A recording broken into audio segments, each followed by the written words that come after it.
Okay, quick question. You walk into a restaurant, the waiter hands you the menu and then asks you something, and your brain just freezes? Does that sound familiar? Way too familiar. I've literally pointed at a menu item instead of saying the name because I panicked. You're not alone. That happens to so many English learners.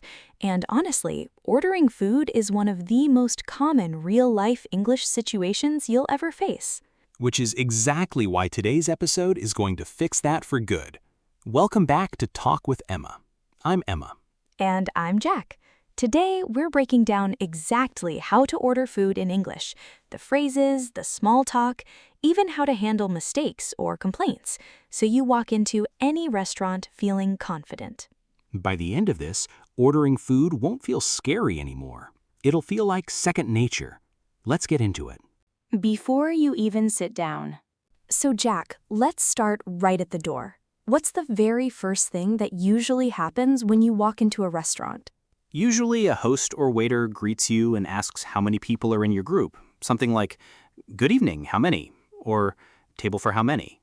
Right, and this trips people up because they overthink the answer. It's actually really simple. Super simple. If you're alone, you just say, "Just one, please," or "A table for one." If you're with friends, "A table for four, please."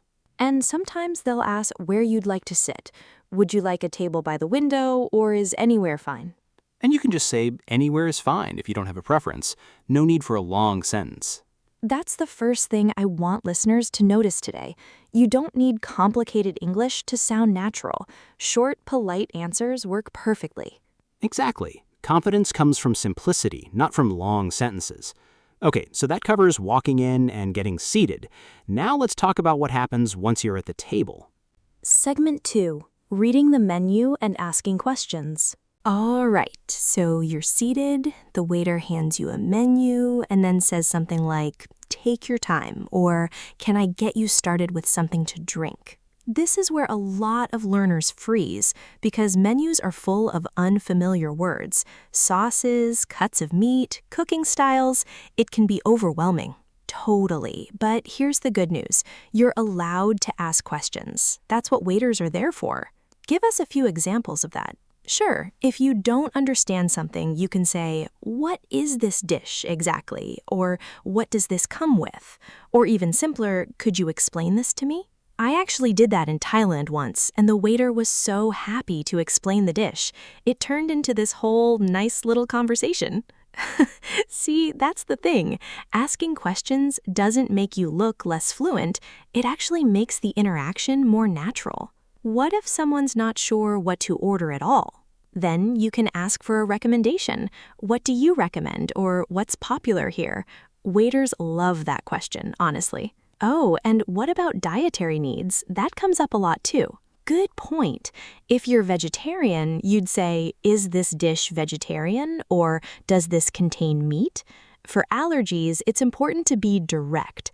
"I am allergic to peanuts. Does this dish have any?" That's such a useful one. Being clear about allergies isn't rude at all. It's actually expected.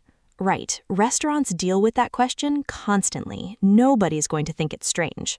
Okay, so we've covered reading the menu and asking questions. Now, the moment everyone's actually nervous about, placing the order itself. Actually placing your order. This is the big one. The waiter comes back and says, "Are you ready to order?" And suddenly people forget every English word they know. It happens to me even now sometimes, and English is basically my whole job. Honestly, the structure is way easier than people think. You really just need one simple sentence pattern. Which is? "I'll have the," or "Can I get the," or "I'd like the." Pick any one of those and you're set for almost every situation. So something like, "I'll have the grilled chicken, please." Exactly. Or, "Can I get the pasta with tomato sauce?" Both are completely natural and polite. What if you're not ready yet when they ask? Then just say, "Could you give us a few more minutes?" Nobody's going to rush you after that. And what about drinks? That usually comes as a separate question, right? Right. They'll often ask, "And what would you like to drink?" You just answer the same way. I'll have a lemonade, or just water, please. Here's a question I think a lot of listeners have. What if you want to change something in the dish, like less spicy or no onions? That's called a modification, and it's very common. You'd say, could I get that without onions? Or, can you make it less spicy, please? I love that phrase, can you make it? It works for so many situations. It really does. Can you make it extra crispy? Can you make it on the side? All natural, all polite. Okay, I think that covers the ordering moment pretty completely. Let's move on to something people almost never prepare for. What happens during and after the meal? During and after the meal. So, the food arrives, and sometimes something's not right. Maybe it's cold, or it's not what you ordered. Oh, this is the part people are the most scared of. Complaining in a foreign language feels so intimidating. It really doesn't need to be, though. English speakers are usually very polite about it. You don't need to be dramatic or angry. Give us the phrase. Excuse me, I think there's a mistake with my order. Or, this isn't what I ordered. Simple, calm, polite. What if the food is just wrong temperature, like your soup came out cold? Then, sorry, could you warm this up for me? Or, this seems to be a bit cold. Could you check on it? That's it. No confrontation needed. And on the flip side, what if everything is great and you just want to compliment it? Oh, that's an easy one. And honestly, waiters love hearing it. This is delicious, or compliments to the chef, or even just, everything was great, thank you. I feel like that phrase, compliments to the chef, sounds a little fancy though. Is that too formal for casual restaurants? Fair point, actually. It's fine in most places, but for a casual burger joint, something like, this was so good, fits better. Good distinction. Okay, so now we're at the end of the meal. What comes next? The bill, of course. You'd say, could I get the check, please? That's American English. Or, could I have the bill, please? In British English. Oh, that's a nice little detail. Check versus bill. Yeah, both are correct. Just depends where you are. And if you're splitting the bill with friends, you can say, could we split this, please? Or, separate checks, please. That's such a useful phrase for group outings. Definitely. All right, I think we've covered basically the entire restaurant journey now, start to finish. We really have. Let's pull it all together. Key takeaways. Okay, quick recap for everyone.